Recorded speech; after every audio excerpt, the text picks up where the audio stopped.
This is a throwback episode where we're just talking. Yeah, and it's probably better to just talk. Having a scripted show on this topic seems, I don't know, kind of like those corporate templates that are being used. We Sure, stand with yeah. our black audience. Yeah, it seems so lifeless, Yeah, right? and like perfunctory, like on performance. Yeah, sure. It's like compulsory Exactly. by these companies to put out their take on this. And it's been like, that's like a consistent trend throughout 2020. Honestly, Oh. it's I know Fabletics has emailed me to let me know what they're doing about COVID every other day. And now it's how much they love their black customers every other day. And it's just the capitalistic corporate responses. All right, well, the world is on fire and people are suffering and people are hurt and feeling injustice. And yet we really need to remind our customers that their fitness leggings love them. Yeah, and it's kind of interesting because, in a sense, if they don't make a statement, people will ask, you haven't said anything. Where do you stand on this?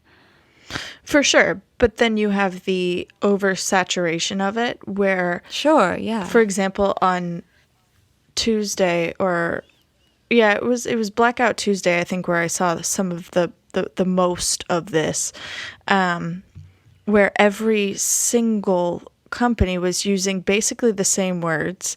There was a brilliant template being passed around that was very witty and basically just saying something to the effect of, insert company stands with their black customers.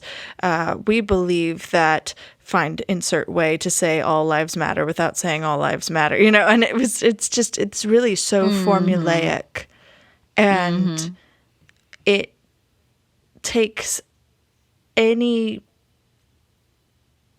emotion I might have had in response to it out, knowing that, whatever PR person recommended that they do that also recommended it to 6 other different companies. Yeah. Meanwhile, though, Ben & Jerry's, I saw that silly post. It was like every company with their generic message, and Ben & Jerry's is like, man, beep the police.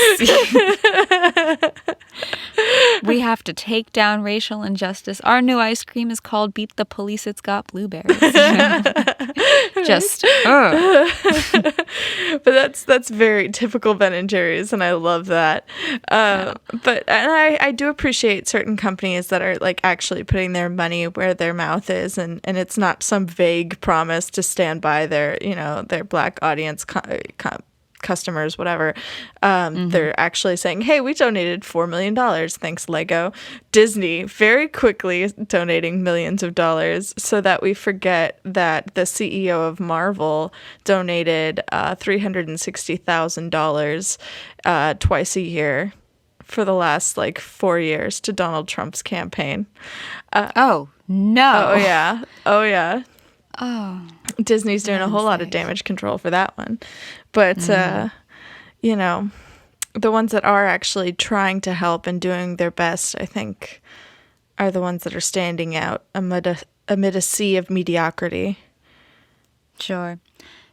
And I mean, ultimately, though, even just very safe statements are still necessary. I mean, almost everybody on Instagram has posted one thing. Not almost everybody on Instagram, but like in my circle of people, somebody has posted one thing about this, be it a black square for Blackout Tuesday, be it a message on how to, safely go to a protest, or who just to donate advice to, on how to participate, who to donate to. Yeah, I mean, petitions all to of sign. These things are one piece of a greater whole, right? And that kind of brings us to our topic today, where we want to talk about the recommendation that keeps coming up a lot, especially kind of in response to riots. Joe Biden, Killer Mike, Obama, a lot of people have said, like, you need to go out and vote, Yeah.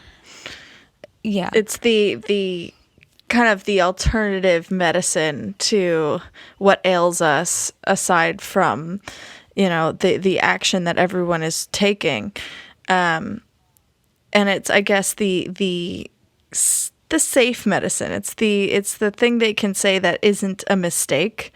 Sure. Yeah. I mean, it's absolutely right, really, right? But yeah, it's completely right. And, for politicians like Obama and Biden, it's the statement that shows that, they're for a peaceful change. And for Killer Mike, he's just right because he gave lots and lots of options to affect change. But they kind of don't go into how you're supposed to do that.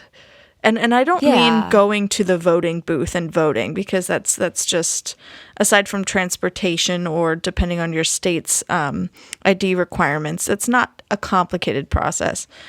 But it's really figuring out how your local government is decided, Sure. And it's really nice to tell people, go out and vote. That's your strongest power.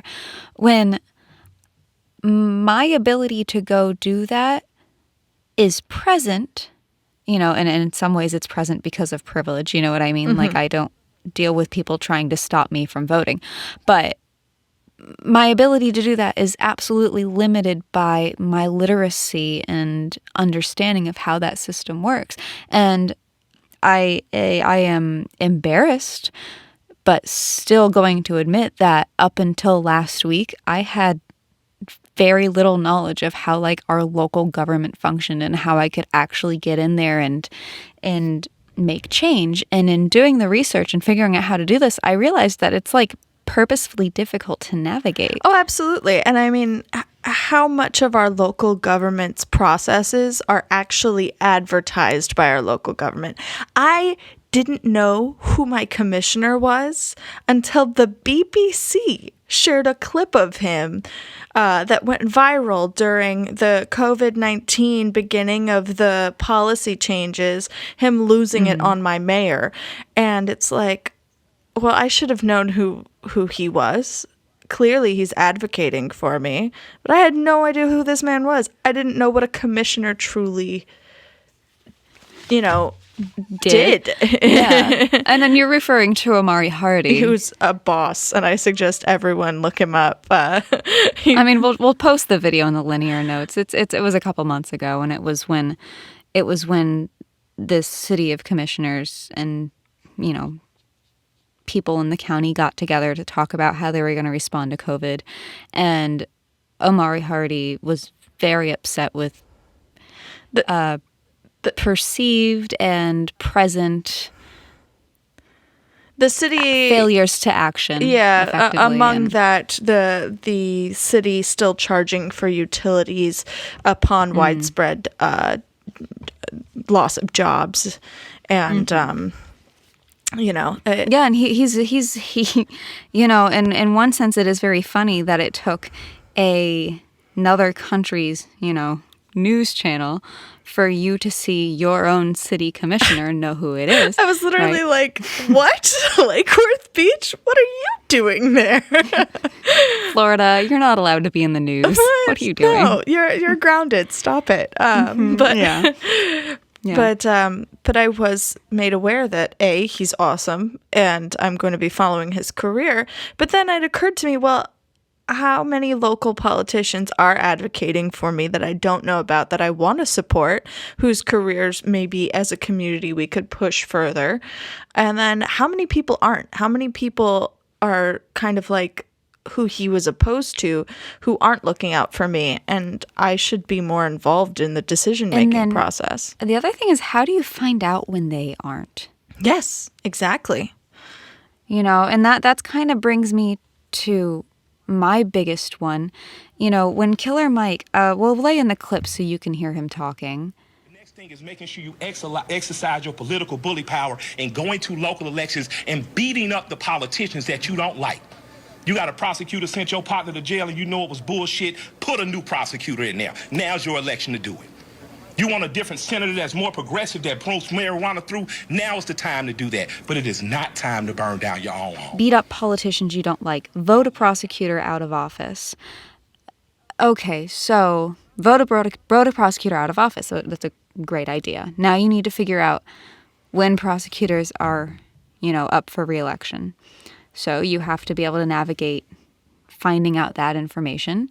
And then you have to hope to God, if you're trying to vote somebody out, that they're not running unopposed, because more than half of prosecutors generally run unopposed. And the window to which you can actually vote somebody out of office is so small. Sure. And you have to take that opportunity when it arises, but that means you have to know exactly when it arises. And you have to know how those prosecutors are, working and who you want out and how. And it's just, it requires a level of keeping tabs and being able to organize your community to vote a prosecutor out of office when that window arrives. It's literally like Luke Skywalker having to shoot that tiny little, target to take down the Death Star. And oh, sure. And that's how it is for especially in like the judicial branch. State attorneys and judges are notoriously hard to vote out of office. I think, how many of our judges are running unopposed this year? Oh, 13 are running unopposed. Yeah, 13 are running unopposed out of 16. So only 3 are actually, running with opponents. And that's, one thing aside, judges aside, they're an exceptionally hard group to really monitor the actions of. You want a judge that has the ability to engage in reforms that promote justice. You want them to exist to protect your liberties. Maybe they limit fines and fees for low-income people. Maybe they ensure that community-based support is available for people who need it. And, they have to act impartially. But how do you know that they're actually doing their job? Most of us hope to never meet a judge. And so how do you ensure that they are doing the best for the community? And one way you can do that is that at least in Palm Beach County, the Bar Association does hold a judicial review every 2 years, and they evaluate the performance of judges, they being lawyers and attorneys who work with these judges. And from the website that evaluates them, it says, quote, "The Palm Beach County Bar Association has a vital interest in retaining on the bench judicial officers of the highest possible qualifications so that our courts may have the utmost confidence and respect of the public and the bar," end quote. And this data is available and can be used to inform the public about the quality of judges. And I will be using this information when it comes time to vote. Oh, absolutely. Because you can see when you look at it, for our listeners' sake, it's kind of like a survey you would get at the end of a customer service call, where you're asked to rate performance of the judge based on your experience as an attorney, and you give them a rate of either S for satisfactory, E for excellent, or N for needs improvement. And, a judge that maybe has most unsatisfactory or pretty, even across the bar doesn't really raise any alerts. But, when you see judges who may have an overwhelmingly negative review rate or have overwhelmingly negative reviews in a certain section, like, I don't know, impartiality, that should be raising alarms. And I didn't even know this tool was available to us. And I think it's a fantastic tool, but these are the things that we have to know about so that we can make informed decisions about judges. Sure. And again, to quote Killer Mike, it's all about the plot, plan, strategize, organize method. It's never ending. It's never ending, and clearly when it comes to democracy, when it comes to voting, numbers matter. So you're not just plotting, planning, strategizing, and organizing yourself and one or two of your friends. If you want to change the culture, the political culture of your community, you have to be getting everyone in your neighborhood to mobilize this way. You have to be sharing this information with everyone with your community, with your coffee shop, your church, you have to be talking about this with everybody.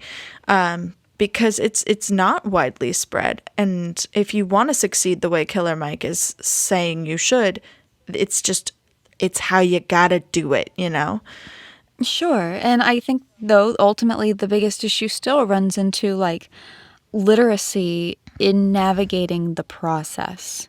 For sure. It's important to have people don't have hours to sit and figure this out. No, they don't. And especially when it comes to judges and prosecutors, you run into legalese a little bit, especially even in the survey where I had to look up what the context for that question might be. What would an attorney be considering when they rate that? And the average person probably doesn't have the time to do that. No. Although, as a very considerable resource, save for the supervisor of elections, who also, by the way, you vote into office. And I think ours is doing a pretty decent job, at least at ensuring that the website is pretty easy to navigate. But another very important resource that is underused is your local newspaper. Yes. And not just regional, because I know that even up here in Palm Beach County, a lot of people are getting their news primarily from the Miami Herald. Well, that's not helping you. You know what I mean? No. You've got to be going for your local newspaper, and not just because that's where you're going to get this information, but because newspapers are dying out, and we should be supporting our local journalists who are doing the work. But in a sense, though, this is kind of where you will get the best information. Oh, it absolutely is.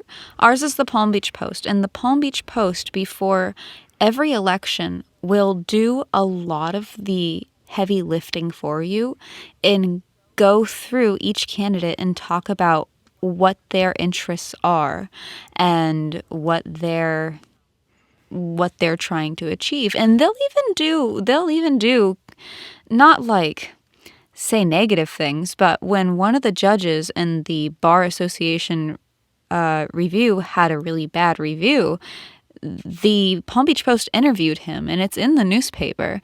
So, I mean, that's another way that you can kind of get some light, shed some light on the local politics in your area. In addition, the Palm Beach Post for the last few years has been doing a fantastic job at taking amendments that are being voted on, and we have this problem in Florida. I'm not sure how widespread it is, but the hidden amendment problem, where they'll combine two diametrically opposed issues into one amendment, and it'll be like money for schools, but also alligator skins. And it's like, what do these have to do with each other?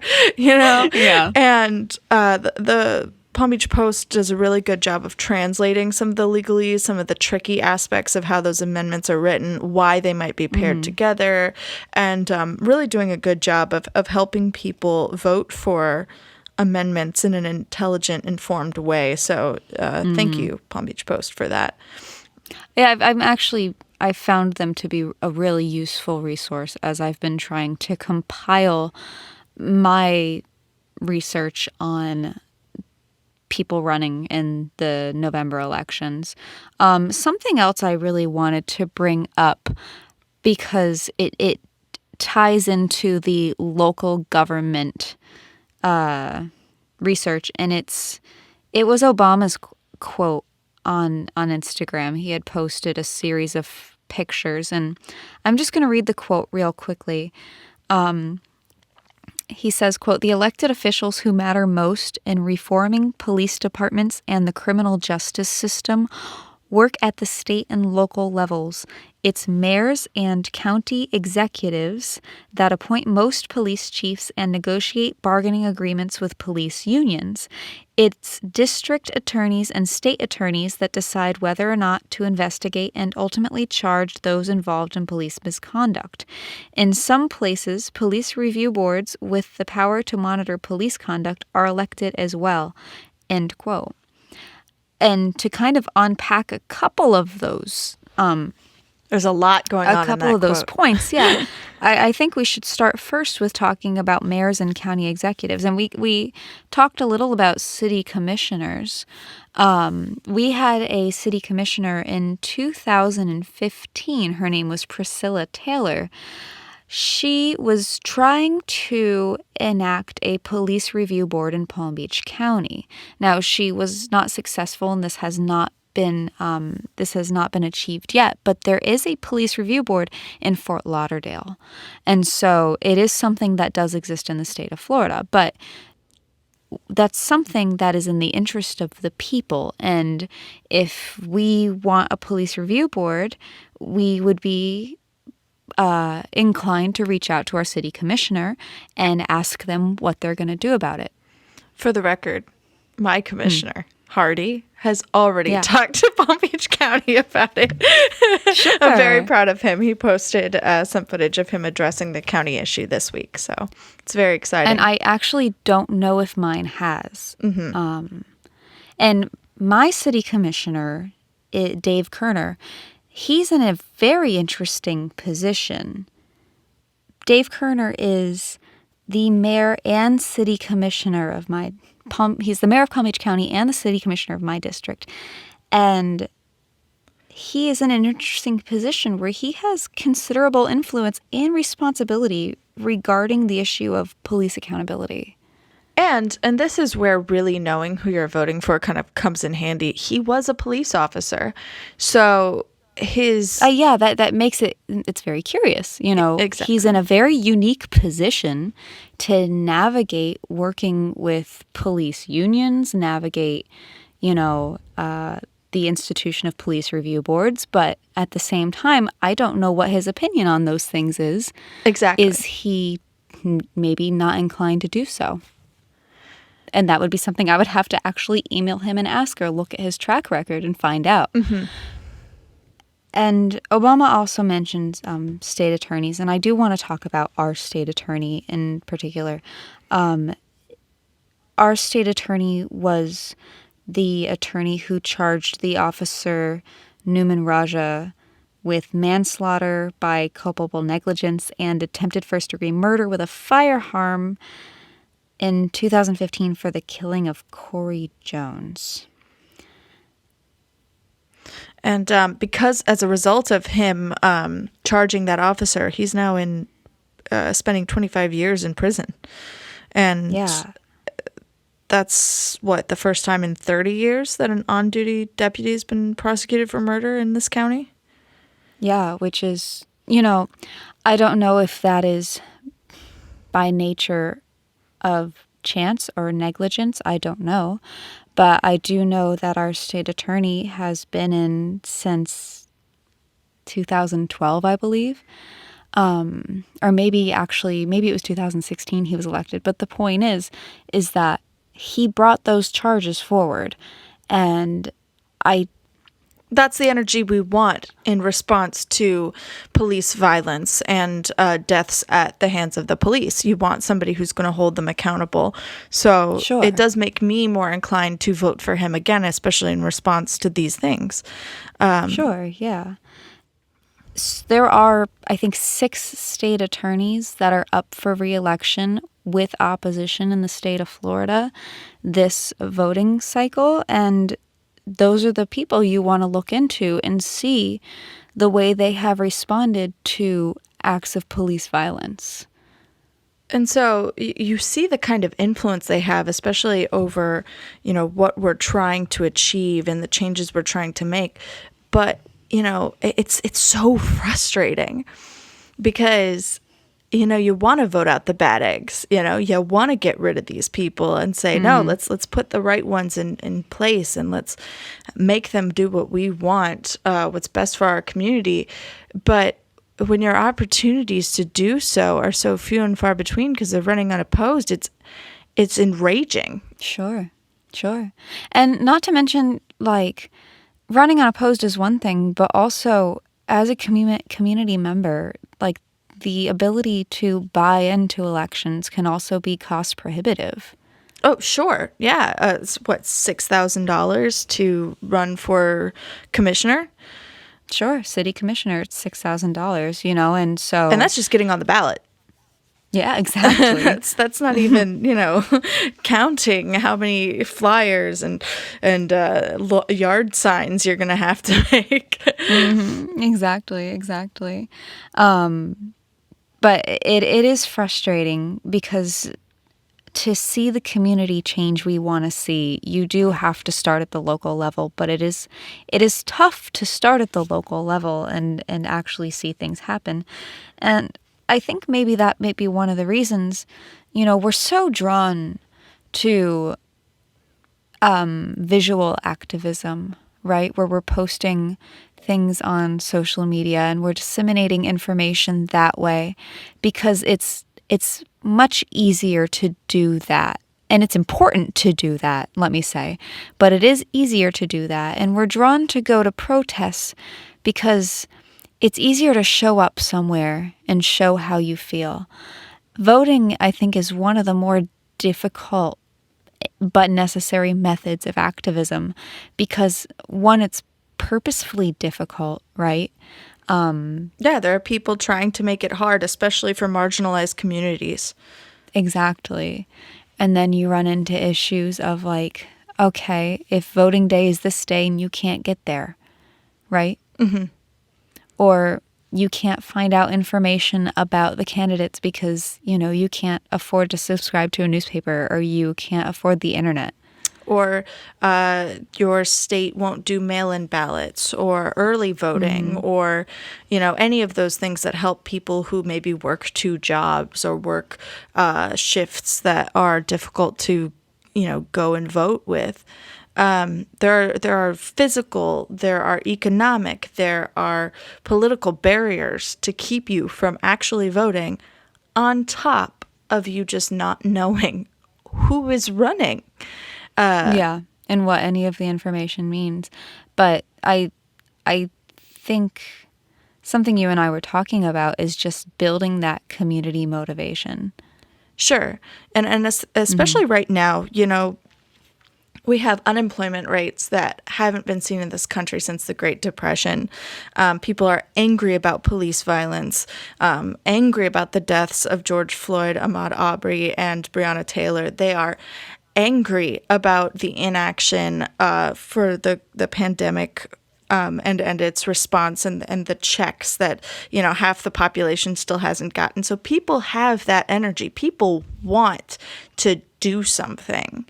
And I think community organizers, this is the time to shine. This is the time when you talk to your neighbors and bring up these options of what you can do. And also, showing up to a protest is extraordinarily important.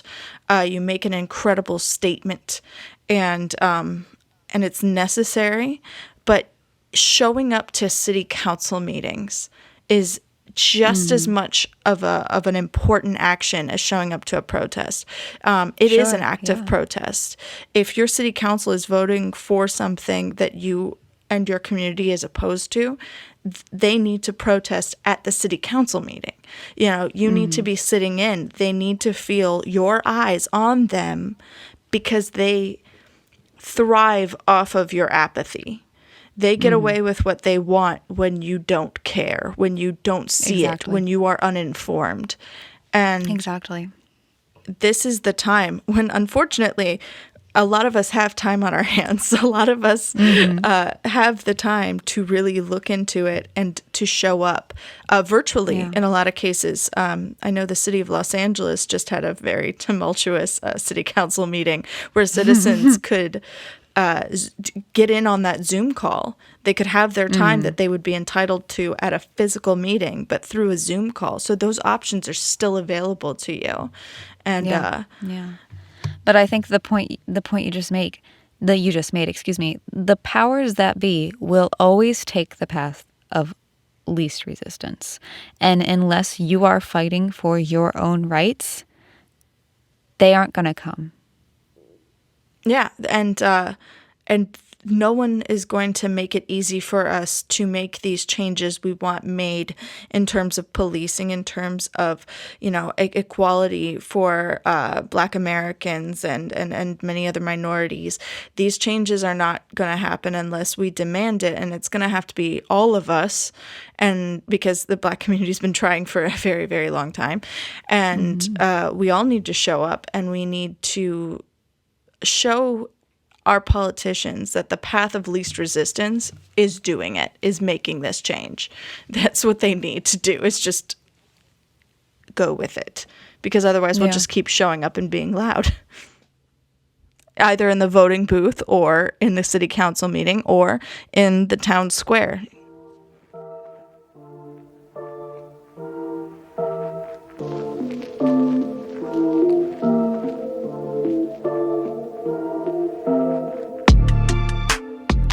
So thank you as always for listening. This was a really informative show. I mean, Tabby has always been much more informed about politics than myself, but together I think we've still really learned a lot about, local elections. Well, and it's certainly been a weakness of mine. I think I've focused a little too much on global politics and national politics at the expense of my own community politics. Yeah. And something we're working on together with our friend and coworker Rachel Reed is just a series of documents that go through who's running, a little brief description about what their focus is, and any questions of integrity are also pointed out as well, so that our friends and community members can more easily navigate the local voting system. And it's time consuming, but I think if you can split something like this up amongst several people, it's a boon to your community, and I think it can only help. Sure. So if you have the time, please do it. Yeah, and if you're one of our Palm Beach County folks, just DM us and we'll let you in on our information. And in the meantime, stay safe. Stay safe. There is still a pandemic happening, and so wear a mask, wash your hands, document everything. And, and be well. We'll talk to you next week or the week after. We're still here. And until then, though, bye. Bye.